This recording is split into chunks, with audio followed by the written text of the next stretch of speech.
ਕਿਵੇਂ ਇਸ ਫਿਰਕੂ ਗੰਦੇ ਪ੍ਰਚਾਰ ਨੂੰ ਜੋ ਕਰਨਾਟਕਾ 'ਚ ਐਨ ਘਟਨਾ ਇਸ ਮੌਕੇ ਤੇ ਵਪਰਾਈ ਗਈ, ਕਿਉਂਕਿ ਉਹਨਾਂ 'ਚ ਹਕੂਮਤ ਹੈ ਕਰਨਾਟਕਾ 'ਚ ਬੀਜੇਪੀ ਦੀ। ਹੁਣ ਮੋਦੀ ਜਿਹੜਾ ਪਹਿਲੀ ਪਬਲਿਕ ਰੈਲੀ ਆਊਟਸਾਈਡ ਜਿਹੜੀ ਉਹ ਕਰ ਰਿਹਾ ਯੂਪੀ ਚੋਣਾਂ ਦੇ ਹਵਾਲੇ ਨਾਲ, ਉਹ ਕਹਿ ਰਿਹਾ ਹੈ ਕਿ ਜੀ ਦੇਖੋ ਅਸੀਂ ਟ੍ਰਿਪਲ ਤਲਾਕ ਖਤਮ ਕਰਕੇ ਮੁਸਲਮਾਨ ਜਿਹੜੇ ਔਰਤਾਂ ਨੂੰ ਆਜ਼ਾਦੀ ਦਿੱਤੀ ਹੈ, ਔਰ ਹੁਣ ਆਪੋਜੀਸ਼ਨ ਪਾਰਟੀ ਜਿਹੜੀ ਹੈ ਉਹ ਨਵੇਂ ਤਰੀਕੇ ਲੱਭ ਰਹੇ ਨੇ ਮੁਸਲਮਾਨ ਔਰਤਾਂ ਦੀ ਤਰੱਕੀ ਨੂੰ ਰੋਕਣ ਦਾ। ਆਵਰ ਗਵਰਨਮੈਂਟ ਸਟੈਂਡਸ ਵਿਦ ਹਰ ਮਜ਼ਲੂਮ, ਅਸੀਂ ਹਰ ਵਿਕਟਮ ਦੇ ਨਾਲ ਖੜੇ ਹਾਂ। Those people are trying to trick Muslim sisters to push them back in their lives। ਕਿ ਜਦੋਂ ਮੁਸਲਮਾਨ ਔਰਤਾਂ ਸਾਡੀ ਹਮਾਇਤ 'ਤੇ ਉਤਰ ਆਈਆਂ, ਇਹ ਜਿਹੜੇ ਠੇਕੇਦਾਰ ਬਣੇ ਹੋਏ ਨੇ ਇਹ ਬੇਚੈਨ ਹੋ ਗਏ। ਮੁਸਲਮਾਨ ਔਰਤਾਂ ਨੂੰ ਇਹ ਕਹਿ ਰਿਹਾ ਕਿ ਦੇਖੋ ਇਹ ਜਿਹੜਾ ਅਸੀਂ ਹਿਜਾਬ 'ਤੇ ਪਾਬੰਦੀ ਲਾਉਣ ਦੀ ਹੁਣ ਗੱਲ ਕਰ ਰਹੇ ਤੁਹਾਡੇ ਭਲੇ ਲਈ ਹੈ, ਤੁਸੀਂ ਇਹ ਤੁਹਾਡੀ ਤਰੱਕੀ ਦੇ ਰਾਹ 'ਚ ਇਹ ਜਿਹੜੇ ਨੇ ਵਿਰੋਧ ਕਰ ਰਹੇ ਨੇ ਉਹ ਰੁਕਾਵਟ ਪਾ ਰਹੇ ਨੇ। ਇੱਕ ਚਲਾਕ ਅੰਦਾਜ਼ ਦੇ ਵਿੱਚ ਉਸ ਸਾਰੇ ਨੂੰ ਹੀ ਜਸਟੀਫਾਈ ਕਰ ਰਿਹਾ ਹੈ ਕਿ ਜੋ ਉਸ ਦੇ ਉੱਤੇ ਹਿਜਾਬ ਦੇ ਉੱਤੇ ਪਾਬੰਦੀ ਹੈ। ਦਰਸ਼ਕੋ, ਬ੍ਰੇਕ ਤੋਂ ਬਾਅਦ ਤੁਹਾਡਾ ਸਭ ਦਾ ਭਰਪੂਰ ਸਵਾਗਤ ਹੈ। ਸੋ ਵਿਊਅਰਸ, ਦੂਸਰੇ ਸੈਗਮੈਂਟ ਦੇ ਵਿੱਚ ਆਪਾਂ ਗੱਲਬਾਤ ਕਰਨ ਜਾ ਰਹੇ ਹਾਂ ਕਿ ਬੀਜੇਪੀ ਵੱਲੋਂ ਮੁਸਲਮਾਨ ਔਰਤਾਂ ਲਈ ਹਿਜਾਬ ਦੀ ਜਿਹੜੀ ਅਹਿਮੀਅਤ ਨੂੰ ਛੁਟਿਆਉਣ ਦਾ ਯਤਨ ਕੀਤਾ ਜਾ ਰਿਹਾ ਹੈ, ਔਰ ਪ੍ਰਧਾਨ ਮੰਤਰੀ ਨੇ ਵੀ ਬੜੇ ਚਲਾਕ ਅੰਦਾਜ਼ ਵਿੱਚ ਹਿਜਾਬ ਨੂੰ ਮੁਸਲਮਾਨ ਔਰਤਾਂ ਦੇ ਹੱਕਾਂ ਤੇ ਛਾਪੇ ਵਾਂਗ ਪੇਸ਼ ਕੀਤਾ ਹੈ। ਔਰ ਮੋਦੀ ਨੇ ਕਿਹਾ ਹੈ ਕਿ ਵਿਰੋਧੀ ਪਾਰਟੀਆਂ ਖਾਮਖਾਹ ਦੀਆਂ ਬਹਿਸਾਂ ਛੇੜ ਕੇ ਮੁਸਲਮਾਨ ਔਰਤਾਂ ਦੇ ਹੱਕਾਂ ਨੂੰ ਮਹਿਦੂਦ ਕਰ ਰਹੀਆਂ ਹਨ। ਔਰ ਮੋਦੀ ਦਾ ਕਹਿਣਾ ਹੈ ਕਿ ਇਵੇਂ ਹੀ ਕਹਿਣਾ ਹੈ ਜਿਵੇਂ ਉਹ 3 ਖੇਤੀਬਾੜੀ ਕਾਨੂੰਨਾਂ ਨੂੰ ਕਿਸਾਨਾਂ ਦੇ ਭਲੇ ਵਿੱਚ ਦੱਸ ਰਿਹਾ ਸੀ, ਸੋ ਇਵੇਂ ਹੀ ਉਹ ਹਿਜਾਬ ਦੇ ਪਾਬੰਦੀ ਨੂੰ ਮੁਸਲਮਾਨ ਔਰਤਾਂ ਲਈ ਆਜ਼ਾਦੀ ਵਜੋਂ ਪੇਸ਼ ਕਰ ਰਿਹਾ ਹੈ। ਸੋ ਇਸ ਬਾਰੇ ਆਪਾਂ ਗੱਲਬਾਤ ਕਰਨ ਜਾ ਰਹੇ ਹਾਂ। ਸੋ ਅਸੀਂ ਚਾਹਾਂਗੇ ਕਿ ਤੁਸੀਂ ਇਸੇ ਤਰ੍ਹਾਂ ਬਣੇ ਰਹਿਣਾ। ਦੇਖਣ ਸੁਣਨ ਲਿਖਣ ਲਈ ਤੁਹਾਡਾ ਸਭ ਦਾ ਬਹੁਤ ਬਹੁਤ ਧੰਨਵਾਦ ਜੀ। ਡਾਕਟਰ ਸਾਹਿਬ ਕੀ ਕਹਿਣਾ ਚਾਹੋਗੇ? ਦੇਖੋ, ਕਰਨਾਟਕਾ ਦੇ ਇੱਕ ਕਾਲਜ ਤੋਂ ਸ਼ੁਰੂ ਹੋਇਆ ਇਹ ਹਿਜਾਬ ਤੇ ਬੈਨ ਦਾ ਸਿਲਸਿਲਾ, ਗੁੰਡਾਗਰਦੀ, ਹਿੰਦੂਤਵੀ ਗੁੰਡਿਆਂ ਦੀ, ਉਹ ਹੌਲੀ ਹੌਲੀ ਦੂਸਰੇ ਜ਼ਿਲ੍ਹਿਆਂ ਦੇ ਵਿੱਚ ਵੀ ਫੈਲੀ ਕਰਨਾਟਕਾ ਦੇ। ਫਿਰ ਮੱਧ ਪ੍ਰਦੇਸ਼ ਦੇ ਐਜੂਕੇਸ਼ਨ ਮਿਨਿਸਟਰ ਨੇ ਇਹ ਕਿਹਾ ਕਿ ਅਸੀਂ ਯੂਨੀਫਾਰਮ ਪਾਲਿਸੀ ਦੇ ਥੱਲੇ ਸਕੂਲਾਂ 'ਚ ਜਿਹੜੀ ਇੱਕ ਯੂਨੀਫਾਰਮ ਦੇ ਰਹੇ ਹਾਂ ਹਿਜਾਬ ਦੀ, ਉਹਦੇ 'ਚ ਕੋਈ ਥਾਂ ਨਹੀਂ, ਕੋਈ ਮੁਸਲਮਾਨ ਬੱਚੀਆਂ ਨੂੰ ਹੱਕ ਨਹੀਂ ਹੋਏਗਾ। ਔਰ ਇਹ ਇੰਨੀ ਤੇਜ਼ੀ ਨਾਲ ਜਿਹੜੀ ਨੈਗੇਟਿਵਿਟੀ ਜੋ ਉਹਨਾਂ ਨੇ ਇਸਲਾਮ ਦੇ ਹਵਾਲੇ ਨਾਲ ਸ਼ੁਰੂ ਕੀਤੀ, ਉਸ ਦਾ ਹੀ ਨਤੀਜਾ ਸੀ ਕਿ ਪਾਕਿਸਤਾਨ ਦੀ ਫੋਰਨ ਮਿਨਿਸਟਰੀ ਨੇ ਇੰਡੀਆ ਦੇ ਚਾਰਜ ਡੀ ਅਫੇਅਰ ਐਨਵੋਏ ਨੂੰ ਇਸਲਾਮਾਬਾਦ 'ਚ ਤਲਬ ਕਰਕੇ ਜਿਹੜਾ ਉਸ ਨੂੰ ਪ੍ਰੋਟੈਸਟ ਕੀਤਾ। ਨਾਲ ਦੀ ਨਾਲ ਉਹਨਾਂ ਨੇ OIC ਔਰ ਯੂਨਾਈਟਿਡ ਨੇਸ਼ਨਸ ਔਰ ਇੰਟਰਨੈਸ਼ਨਲ ਬਾਡੀਜ਼ ਨੂੰ ਕਿਹਾ ਕਿ ਇਹ ਮੁਸਲਮਾਨ ਔਰਤਾਂ ਦੀ ਹਰਾਸਮੈਂਟ ਔਰ ਉਹਨਾਂ ਨੂੰ ਡਿਮੋਨਾਈਜ਼ ਕਰਨਾ। ਹੁਣ ਜਿੱਥੇ ਇਸ ਲੈਵਲ ਦਾ ਸਾਰਾ ਜਿਹੜਾ ਉਹ ਚਰਚਾ ਛਿੜ ਪਈ, ਹੁਣ ਹੁੰਦਾ ਇਹ ਹੈ ਕਿ ਜੇ ਲੋਅਰ ਲੈਵਲ 'ਤੇ ਕੋਈ ਆਪਣੇ ਤੌਰ 'ਤੇ ਕੁਛ ਕਰ ਰਿਹਾ, ਔਰ ਅਸੀਂ ਜਿਵੇਂ ਜ਼ਿਕਰ ਕੀਤਾ ਪਿਛਲੇ ਸੈਗਮੈਂਟ 'ਚ ਕਿ ਇਸ ਦੇ ਚੱਲਦਿਆਂ ਈਵਨ ਹਿੰਦੂਤਵੀ ਗੁੰਡਿਆਂ ਨੇ ਕਾਲਜ ਦੇ ਉਸ ਪੋਲ ਤੋਂ ਤਿਰੰਗਾ ਲਾ ਕੇ ਆਪਣਾ ਭਗਵਾ ਝੰਡਾ ਵੀ ਲਾ ਦਿੱਤਾ। ਔਰ ਕਰਨਾਟਕਾ ਦੇ ਜਿਹੜਾ ਮਿਨਿਸਟਰ ਰੂਰਲ ਡਿਵੈਲਪਮੈਂਟ, ਉਹਨੇ ਕਿਹਾ ਜੀ ਇਹ ਤਾਂ ਉਹ ਨੀਅਰ ਫਿਊਚਰ ਦਾ ਝੰਡਾ ਹੈ। ਪਹਿਲਾਂ ਵੀ ਤਾਂ ਜਦੋਂ ਰਾਮਚੰਦਰ ਜੀ ਔਰ ਦੂਸਰਿਆਂ ਦੇ ਰੱਥ 'ਤੇ ਸੀ ਉਦੋਂ ਤਿਰੰਗਾ ਕਿੱਥੇ ਸੀ। ਹੁਣ ਇੱਕ ਪਾਸੇ ਇਹ ਡਿਬੇਟ ਹੈ ਔਰ ਲੋਕ ਇਹ ਐਕਸਪੈਕਟ ਕਰ ਰਹੇ ਸੀ ਕਿ ਭਾਈ ਸੈਂਟਰਲ ਲੀਡਰਸ਼ਿਪ ਮੋਦੀ ਜਾਂ ਉਹਨਾਂ ਦੇ ਹਾਇਰ ਦੂਸਰੇ ਲੋਕ ਉਹ ਇਸ ਦੇ ਉੱਤੇ ਕੋਈ ਨਾ ਕੋਈ ਬਿਆਨ ਦੇਣਗੇ। ਔਰ ਹਾਲਾਂਕਿ ਉਹਨਾਂ ਨੇ ਆਪਣਾ ਜਿਹੜਾ RSS ਦਾ ਮੁਸਲਿਮ ਵਿੰਗ ਇਹਨਾਂ ਨੇ ਖੜਾ ਕੀਤਾ ਹੋਇਆ, ਉਹਨਾਂ ਨੇ ਤਾਂ ਇਹ ਕਿਹਾ ਕਿ ਜੀ ਬੁਰਕਾ ਕਿ ਜਿਹੜੀ ਹੈ ਪਰਦਾ ਪਾਰਟ ਆਫ ਇੰਡੀਅਨ ਕਲਚਰ, ਨਹੀਂ ਉਹਨਾਂ ਨੇ ਇਸਲਾਮ ਤੋਂ ਪਾਸੇ ਕਰਨ ਕਿਹਾ ਜੀ ਪਰਦਾ। ਪਰ ਮੋਦੀ ਯੂਪੀ ਦੇ ਵਿੱਚ ਚੋਣਾਂ ਦਾ ਪਹਿਲਾ ਗੇੜ ਖਤਮ ਹੋ ਗਿਆ, ਜਿੱਥੇ ਵੈਸਟਰਨ ਯੂਪੀ 'ਚ ਜਾਟ ਬੈਲਟ ਜਿਹੜੀ ਹੈ ਉਸ 'ਚ ਵੋਟਾਂ ਪਈਆਂ ਨੇ। ਹਾਲਾਂ ਹੁਣ ਇਹ ਵੀ ਸਾਹਮਣੇ ਆਇਆ ਹੈ ਕਿ ਜੇ ਮੁਸਲਮਾਨਾਂ ਦਾ ਪਿੰਡ ਹੈ ਉੱਥੇ ਪਿਛਲੀਆਂ ਚੋਣਾਂ 'ਚ 700 ਵੋਟਰ ਸੀ ਤੇ ਇਸ ਵਾਰ 500 ਗਾਇਬ ਹੀ ਕਰ ਦਿੱਤੇ ਨੇ। ਉਹ ਬੰਦੇ ਉੱਥੇ ਪਹੁੰਚਦੇ ਨੇ, ਬੀਬੀਆਂ, ਉਹ ਉਹਨਾਂ ਦੀਆਂ ਵੋਟਾਂ ਹੀ ਨਹੀਂ ਹੈਗੀਆਂ। ਔਰ ਕੁਛ ਈਵਨ ਦੂਸਰੇ ਵੀ ਜਿਵੇਂ ਜਾਟ ਬੈਲਟ 'ਚ ਵੀ ਉਹਨਾਂ ਨੂੰ ਲੱਗਦਾ ਸੀ ਕਿ ਵੀ ਸਾਡੇ ਹੱਕ 'ਚ ਨਹੀਂ ਨੇ। ਇੱਕ ਫੌਜੀ ਜਿਹੜਾ ਪਿਛਲੇ 30 ਸਾਲ ਤੋਂ ਵੋਟ ਪਾ ਰਿਹਾ, 8 ਵੋਟਾਂ ਉਹਨਾਂ ਦੇ ਪਰਿਵਾਰ ਦੀਆਂ, ਉੱਥੇ ਪਹੁੰਚਦੇ ਨੇ ਤਾਂ ਕਹਿੰਦੇ ਜੀ ਤੁਹਾਡੀ ਵੋਟ ਤਾਂ ਕੋਈ ਹੋਰ ਪਾ ਗਿਆ। ਪਹਿਲਾਂ ਪੋਸਟਲ ਵੋਟਾਂ ਦਾ ਇਹਨਾਂ ਨੇ ਡਰਾਮਾ ਸ਼ੁਰੂ ਕੀਤਾ ਸੀ ਜੀ, ਕੋਵਿਡ ਦੇ ਚਲਦਿਆਂ ਉਹ ਪੋਸਟਲ 'ਚ ਸਾਰੀਆਂ ਉਹਨਾਂ ਨੇ ਆਪਣੀਆਂ ਪਵਾਈਆਂ ਹੋਈਆਂ। ਔਰ ਜਿਹੜਾ ਕੋਈ ਜਾ ਰਿਹਾ ਉਹਨੂੰ ਕਹਿ ਰਹੇ ਤੇਰੀ ਪੋਸਟਲ ਵੋਟ ਕਿਸੇ ਨੇ ਪਾ ਦਿੱਤੀ। ਸੋ ਉਹ ਉਹਨਾਂ ਨੇ ਜਾਂ EVM ਮਸ਼ੀਨਾਂ ਅਲਟੀਮੇਟਲੀ ਉਹ ਇਸੇ ਕੰਮ ਲਈ ਰੱਖੀਆਂ ਨੇ।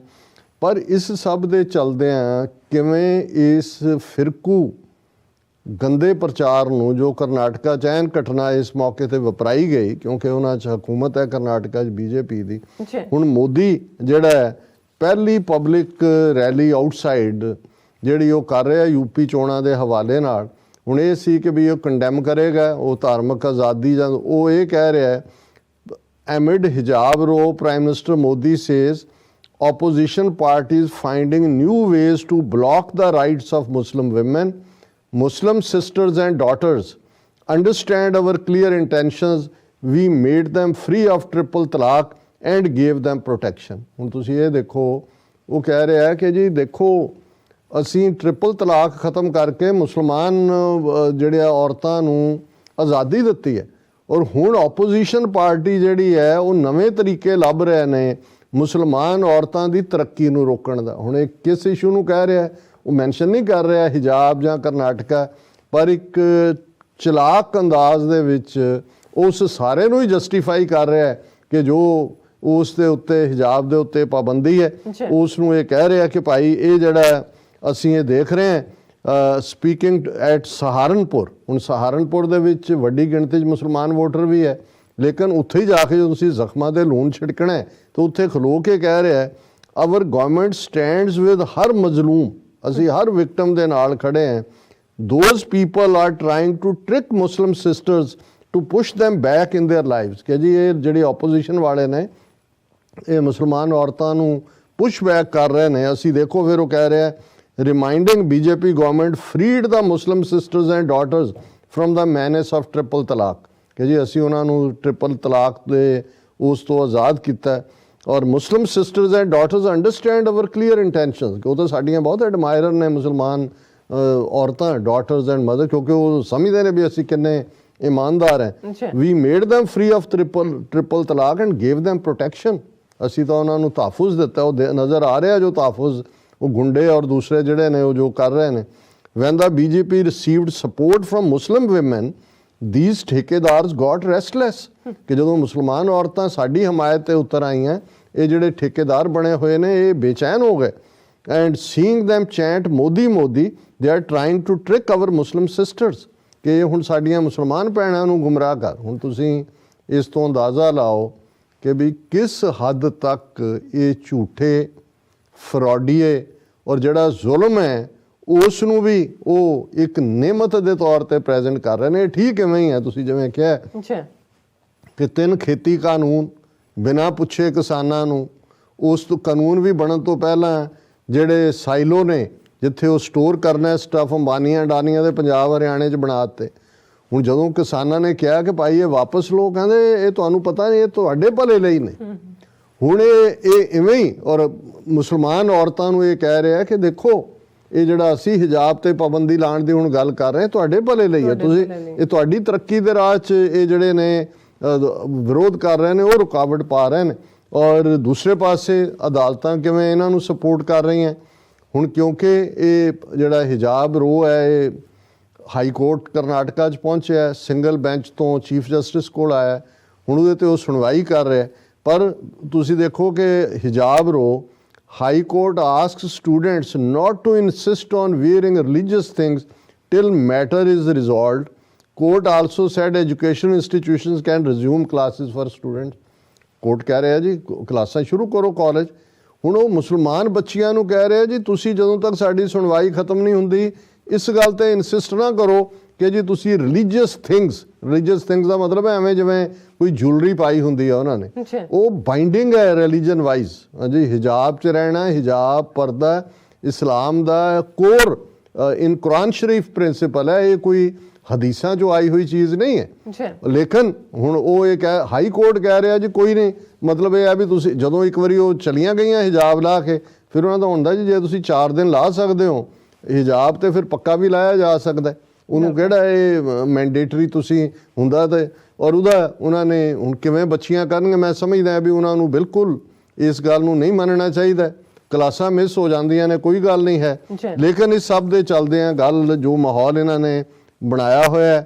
ਦੂਸਰੇ ਪਾਸੇ ਅਸੀਂ ਦੇਖਦੇ ਹਾਂ Haryana cabinet node for anti conversion bill, ਕਿ ਹਰਿਆਣੇ ਦੀ ਸਰਕਾਰ umpteen cases of religious conversions recorded, ਉਹ ਹਰਿਆਣੇ ਦਾ ਚੀਫ ਮਿਨਿਸਟਰ ਉਹ ਖੱਚਰ ਉਹ ਕਹਿ ਰਿਹਾ ਕਿ ਜੀ ਬਹੁਤ ਕਨਵਰਸ਼ਨਸ ਹੋ ਰਹੀਆਂ। ਹੁਣ ਕਨਵਰਸ਼ਨਸ ਦਾ ਉਹ ਪਿੰਡਾਂ ਦੇ ਪਿੰਡ ਮੁਸਲਮਾਨਾਂ ਦੇ ਹਿੰਦੂ ਬਣਾ ਰਹੇ ਨੇ। ਉਹ ਕਹਿੰਦੇ ਜੀ ਅਸੀਂ ਅੱਗੋਂ already anti conversion law exist ਕਰਦਾ ਹੈ, ਪਰ ਉਹਦੇ 'ਚ ਹੋਰ ਸਜ਼ਾ ਦਾ ਜਾਂ ਦੂਸਰਾ ਕੋਈ ਵਾਅਦਾ ਕਰਨਗੇ। ਸੋ ਕੁੱਲ ਮਿਲਾ ਕੇ ਆਲਰੇਡੀ ਜਿਵੇਂ ਅਸੀਂ ਕਿਹਾ ਵੀ ਇਹ ਹਿੰਦੂ ਸਟੇਟ ਬਣ ਚੁੱਕਾ ਹੈ। ਝੰਡਾ ਵੀ ਹੁਣ ਜੇ ਤਿਰੰਗੇ ਦੀ ਥਾਂ ਉਹ ਲੱਗ ਜਾਂਦਾ, ਉਹ ਕਹਿੰਦੇ ਫਿਰ ਕੀ ਹੋਇਆ ਜੀ, ਪਹਿਲਾਂ ਵੀ ਤਾਂ ਭਗਵਾ ਹੀ ਹੁੰਦਾ ਸੀ ਰਾਮਚੰਦਰ ਦੇ ਰੱਥ ਤੇ, ਉਦੋਂ ਕਿਹੜਾ ਤਿਰੰਗਾ ਐਗਜ਼ਿਸਟ ਕਰਦਾ ਸੀ।